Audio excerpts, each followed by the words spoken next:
Salisbury Center, we are ready for our next fight. Making his way to the ring and fighting out of the red corner, it's Patrick Parker. Welcome back, ladies and gentlemen, to TCB 35, another Little Giant fighter, and now we have Patrick Parker, 28 years old, 6 feet tall, fighting out of Little Giant. You'll see head coach and owner Nathan Bennett behind him, along with Crew Chan. And I can tell you, man, I've trained with Patrick Parker in the past. He's a physical guy. He's been out to Thailand multiple times, absolutely living the dream. And I'm going to tell you, this is the best he's ever looked physically. He's in shape, he's been working hard, and he's been eager for this moment to make his debut. I'm excited for it as well. Our first fighter over 6 foot from Little Giant Muay Thai. I'm excited to see. You mentioned that he's made trips over to Thailand. Well, for most people don't understand, when you go to Thailand and train with where this sport originated from, one of the higher details that you get is the emphasis on balance. One thing that we see in certain fighters, like they'll be throwing, but especially those rougher, newer amateurs, they're not always in their biggest base. Returning that kick home isn't necessarily as clean. But if you've been to Muay Thai, if you've been to Thailand for Muay Thai, I'm gonna assume that your balance had been worked on and nitpicked over there. Yeah, absolutely. You're going to get a higher degree of expertise watching you as you're training with the people who invented the sport. So it is one of those incredible experiences you get to see happen. And I hope one day I could go overseas to train as well, as I throw it down to Chris Fuller for the official call-out. And his opponent, making his way to the ring and fighting out of the blue corner, it's Cameron Becker. Cameron Becker, 19 years old, 6 feet tall, fighting out of 9 Realms MMA. This is also his debut. One detail to notice, he's a good 9 years younger than Patrick at only 19 years old. I'm excited for that, actually, specifically that point. One, you got somebody who is still technically a teenager, a full-grown adult by legal standards, but that it's still 19, versus somebody who's grown into man strength. That is just genetically a different thing. I work as a trainer, and I can tell you, like, when I have these high school, high-level athletes, I might be lifting like they're grown men, but there's just something about that stage between 20 and 24 that your body settles into something. The tendons have settled into something. The bones have settled into the weight you're carrying and the force you can produce. Yeah, and I'll tell you, the strongest people I've ever felt have always been in their late 20s, early 30s. It's just, assuming you continue on with your fitness, that's really when you enter your physical prime, unless you're in the NFL, because then, at that point your career is over. But for the rest of us, that's really where you see it. And even in the higher levels of MMA now, guys are in their early to mid-30s is when they're becoming champion. But on the other hand, when you're young, as Cameron is, there is a level of just reckless abandonment you can have just because the life experience of being cautious over things isn't there yet. And you're stepping into a Muay Thai ring, and there's a lot less ideas in your head over safety. It's more of let me get this glory. Not to mention, your cardio is like unstoppable, and your ability to recover in about 10 minutes is second to none. 28 was right around the time where I was like, ooh, I got to start working in rest days. Oh, absolutely. And now at 32, it's not, I can miss a workout. It's I can't miss a rest day. That's what it's now become. Both fighters are going to seal up the ring, as Liam Pinero taught us, but we'll throw it down to Chris Fuller for the official call. Salisbury Center, this bout is scheduled for 3 2-minute rounds in the TCB 155-pound division. It is brought to you by our friends at Cherokee Decks, specializing in custom decks and porches for over 2 decades. And Pev's Paintball and Airsoft Park in Audie, Virginia, the Mid-Atlantic's premier paintball and airsoft park. And now, starting out, fighting out of the red corner, standing 6 foot tall and weighing in at 154 pounds, fighting out of Little Giant Muay Thai, it's Patrick Parker. Patrick Parker, a big 155. And his opponent, fighting out of the blue corner, standing 6 foot tall and weighing in at 153 pounds, fighting out of 9 Realms MMA, it's Cameron Becker. Once again, ladies and gentlemen, this bout is scheduled for 3 2-minute rounds in the TCB 155-pound division. It is brought to you by our friends at Cherokee Decks and Pev's Paintball and Airsoft. Your referee is Michael Dolman. Michael Dolman brings both fighters in as we get our photographers out for our 5th bout of the evening. Liam, I noticed Cameron looks just like Brian Ortega. Did you notice that too? It's the eyes. It's the eyes? I looked on the I can't tell in person. It might just be the camera, but he has piercing blue eyes and a jawline that looks like it's made by diamonds. Charles, I kid you not, when I went back into the fighter warm-up area before we started tonight, I thought the same exact thing. Is that Ortega standing over there? Oh, the elbow. Big knee. Excuse me, big elbow. That almost looks like a double leg. These guys are getting after it. Mike Dolman. Checking both guys out. Comments. Letting those nerves settle. Yeah. Man, he really is just the best, I'll tell you. He just knows. Oh, good punches there from Patrick Parker. Really loading up that right hand like a piston here as he just drives forward. I like how he's punching with the collar tie. That's going to be something very unfamiliar to some people who train more traditional boxing, but the amount of leverage you can produce while holding somebody's head, it's powerful. Yeah, it absolutely is. And, you know, Charles, speaking about Michael Dolman, I tell people a lot, you don't even understand. He's one of the baddest dudes in the room right now. Oh, yeah. We don't mess with Michael Dolman. Incredible boxer, big dude, big, strong guy. Yeah, you don't want to mess with that guy, but he does an incredible job in the ring. He knows fighters, and he knows what he needs to do in the moment. That might be a little bit more based off his like subjective, anecdotal experience, but he knows how to kind of bring the best out of people and keep them safe at the same time. And like you saw just there, kind of be like, all right, take it easy, guys. You all right? You good? You ready to go? All right, here we go. Both same thing for both guys. Really even keel, doesn't get too excited or you know, too rowdy in there with the fighters. Nice right hand.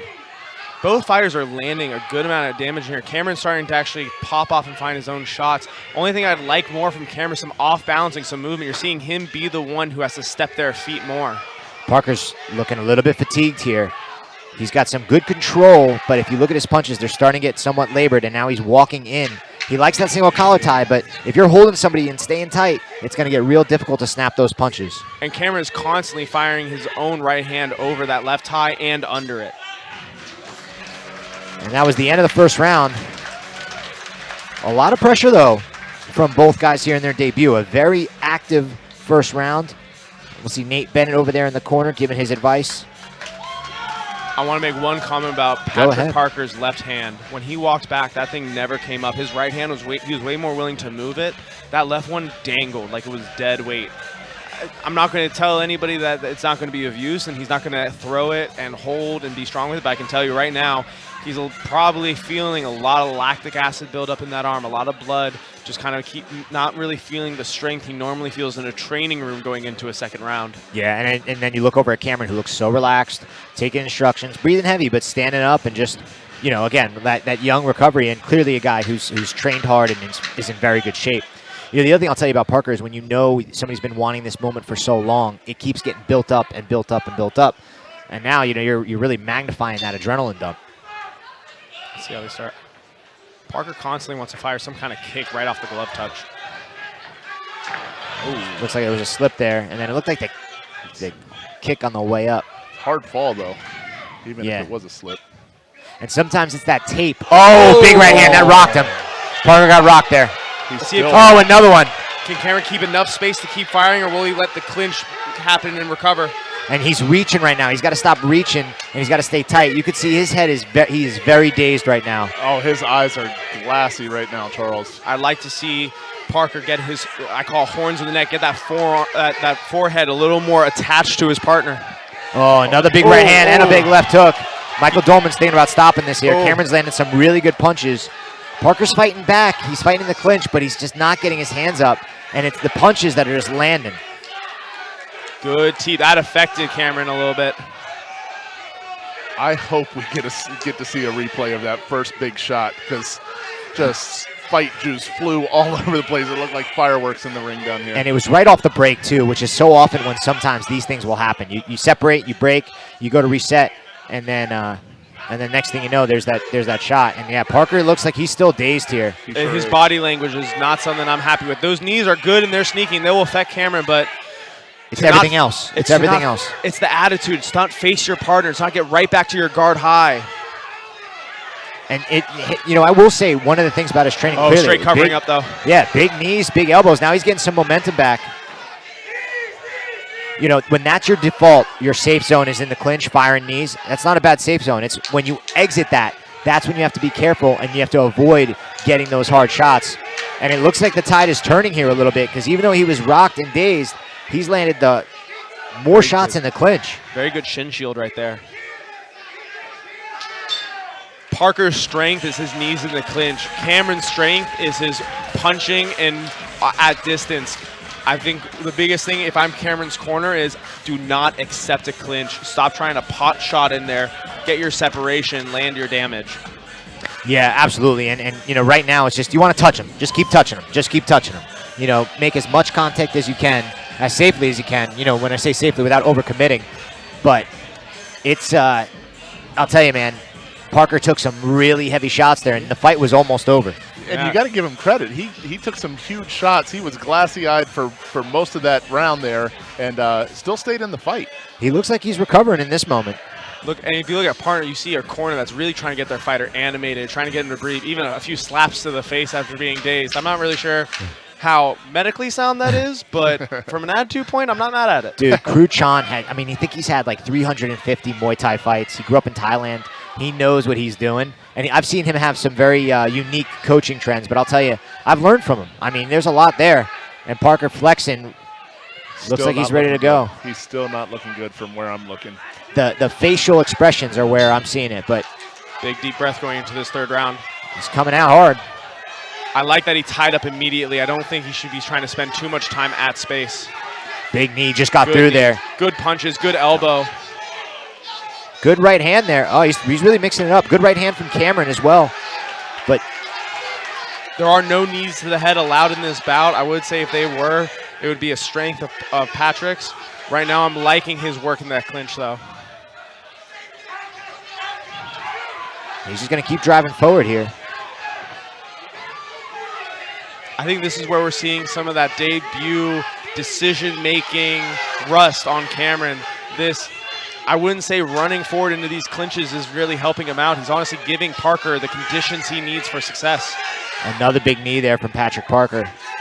Another one. That, I mean, you're right. These are hurting, and his corner's calling for him because they see they're having a very good effect. And Cameron's got to get out of there, and he's got to get back to his boxing.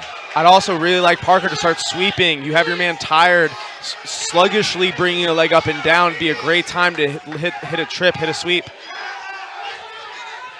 I think when he feels like he's got a hand on him, he's not getting hit in the face, so you might as well just keep firing, right? Yeah, and right now, you can't argue that it's having his success. And he, you know, if you go by it, the first round is the close round, but really all the rounds have been close. Oh, nice big right elbow. Very nice there from Parker, but a good uppercut, and that woke up Cameron a little bit. Another elbow that got Cameron turning for a moment. You could tell Cameron is just so tired. I'm not sure that Parker isn't concussed. He's still looking like he's got that 50-yard stare and that dazed look in his eyes. Well, I will tell you, he's done a good job this round of not getting hit as much while throwing a lot of volume and having success with it. And that's the fight. Wow, that was a fantastic back-and-forth fight from both guys there. Oh, you see Parker hunched over, walking back to his corner. Not necessarily the big victory posture you want, but well-earned. Yeah, and they're trying to call him back into the corner, keeping him there. And when you look at the relaxed composure right now of Cameron, you could tell, like, hey, the guy got gassed, but he's feeling pretty good. I will say, Chris, I know what you mean. I know what you mean. I mean, Parker's getting some water under him now, getting back in there, but that's going to be a very, very tough fight to judge. Liam, what do you think?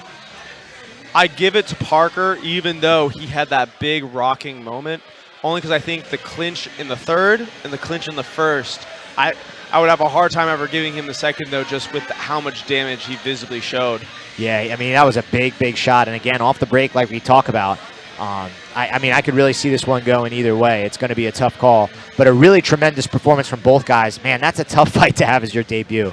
That is an all-out war, right? All-out war, and hey, if you're 28, there's always going to be questions coming into a ring for a debut at that age. Yeah. A young guy going in, there's not much questions. It's just, hey, it is what it is. But Parker, he got to answer some questions about who he is, some things he can take out of here and know that, hey, I can take some and move forward. Obviously, we don't want to have to take them, but to know you have that well in you, it's a powerful tool. It is. It sure is. And a really great performance from both guys. A strong debut from the young Cameron Becker. And we're going to throw it to Chris Fuller for the official decision. Salisbury Center, after 3 rounds of action, we go to the judges' scorecards for a decision. But ladies and gentlemen, before we do that, let me just explain to you, this was both of these fighters' debut fight this evening, and they put on one hell of a show. Great job, guys. And now, ladies and gentlemen, to the judges' scorecards we go. All 3 judges have scored this bout 29-28, all in favor of your winner by unanimous decision. Out of the red corner, it's Patrick Parker. There you have it, folks. Patrick Parker gets it done, but a very strong performance there from Cameron Becker, who landed arguably one of the hardest shots of the night. A lot to be proud of for both guys in their debut, and I look forward to seeing them both come back here in the future. When we return, bout number 6, TCB 35.